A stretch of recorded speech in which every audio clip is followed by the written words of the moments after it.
Pronti? 1, 2, 3. Il primo segnale è subito valido e vediamo che all'esterno Azimut Griff cerca di superare Aston Barr che lo lascia sfilare in 100 metri.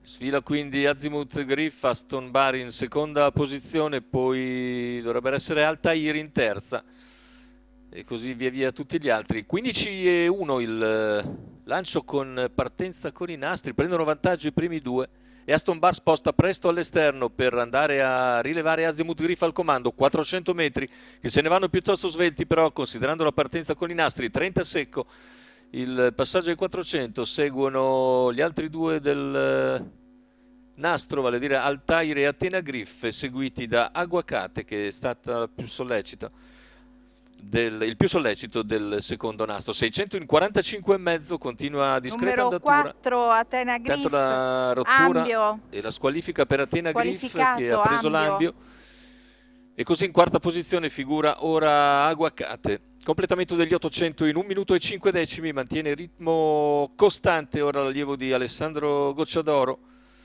che si appresta a terminare i primi 1000 metri di gara. È sempre seguito da Azimut Griff, si è avvicinato intanto Altair, chilometro in 1:15,9.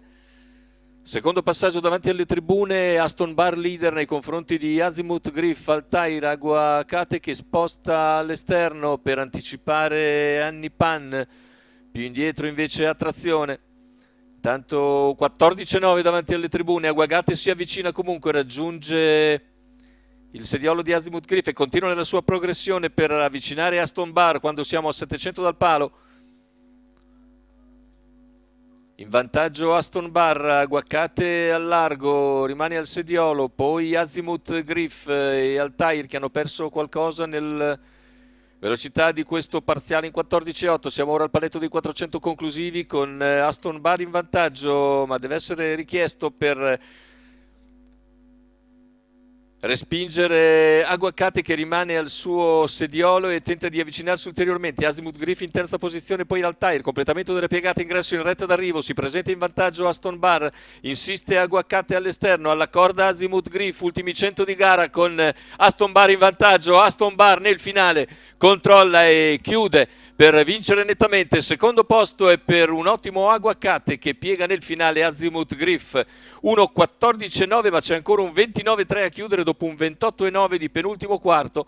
Prestazione davvero notevole quel del vincitore Aston Barr, ma anche Aguacate che rendeva 20 metri ed è finita praticamente a un paio di lunghezze, finisce davvero molto molto bene e corre alla grande. Corre bene anche in progresso Azimut Griff che finisce terzo, gli altri non riescono mai a incidere. Il successo dunque per il favorito Aston Barr, Alessandro Gocciadoro in sediolo.